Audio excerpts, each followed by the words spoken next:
10th class first flight poetry first poem Dust of snow, बर्फ़ की धूल, Robert Frost के द्वारा इसकी रचना की गई है।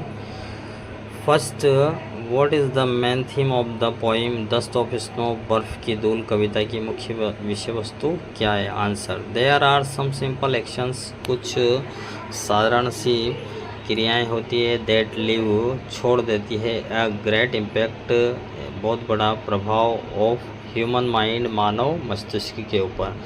The fall of dust of snow, बर्फ़ की धूल गिरने से चेंज बदल जाता है, द पोइट्स मूड, कवि का mood.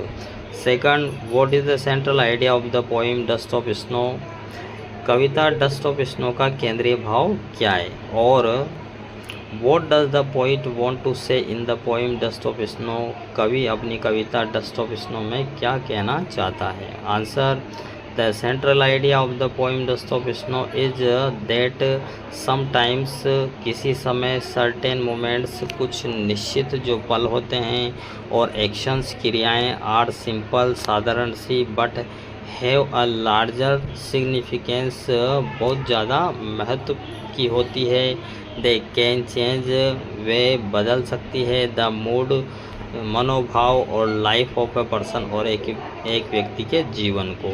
Third, what does the dust of snow indicate, बर्फ़ की धूल किसकी ओर इंगित करती है? Answer, the dust of snow indicates the falling down of the sad, dust of snow इंगित करती है गिरने को, सैड उदासी को, पेसिमिस्टिक थॉट्स उदासीपूर्ण विचारों को, फ्रॉम द माइंड मस्तिष्क से, ऑफ द पोइट कवि के। इट रिमूव्स, यह हटा देती है, दोज आइडियाज़ उन विचारों को, इट इंडिकेट्स, यह संकेत करती है, a change in the poets mood, यह कवि के मनोभाव के अंदर एक परिवर्तन को भी प्रदर्शित। Number 4, what happen to the poet under a hemlock tree, एक हेमलॉक के पेड़ के नीचे कवि के साथ क्या हुआ? Answer, under a hemlock tree, hemlock पेड़ के नीचे, a crow shook down the dust of snow on the poet, कौवे ने धतूरे के पेड़ को हिलाकर बर्फ़ के कण, कवि के ऊपर बर्फ़ के कण गिराए। It change the mood off the poet, और इससे कवि का मनोभाव बदल गया। He gave up his sorrowful mood, और उसने अपना दुख भरा जो मूड है उसका त्याग कर दिया था। एंड डिसाइडेड टू यूटिलाइज, उपयोगी, the rest of the day in same useful actions, और उसने निश्चय कर लिया था कि जो शेष बचा हुआ जो समय है उसको उपयोगी कार्यों के अंदर वह लगाएगा, उपयोग में लेगा। Number 5, give a short summary of the poem Dust of Snow, Dust of Snow कविता का संक्षिप्त सारांश दीजिए।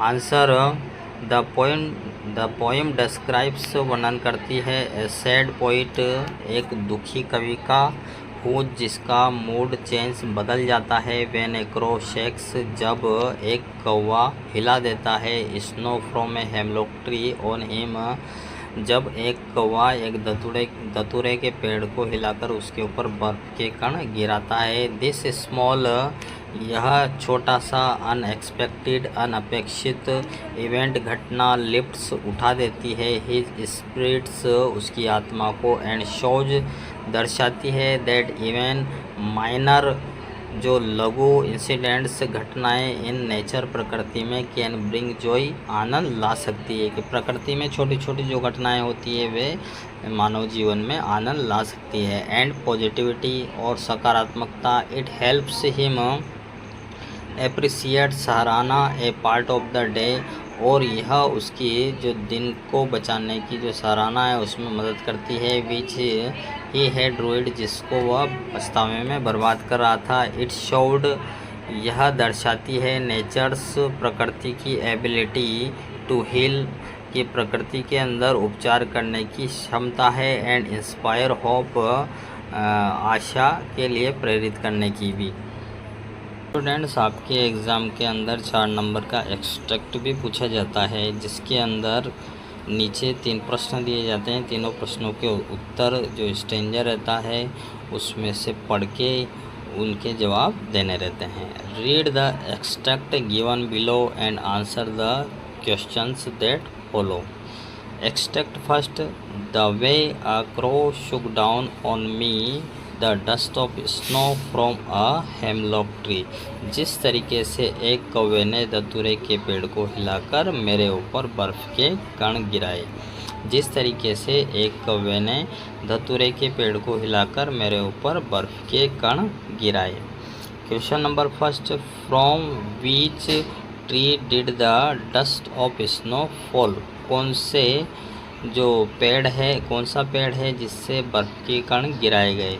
तो यहाँ पर 4 ऑप्शन दिए गए हैं. Hemlock tree, pine tree, oak tree, pine tree, hemlock tree और मैंगो ट्री. तो अपना जो आंसर है hemlock tree. Second. Who Shuk down the dust of snow. बर्फ़ के जो कण हैं किसने गिराए थे.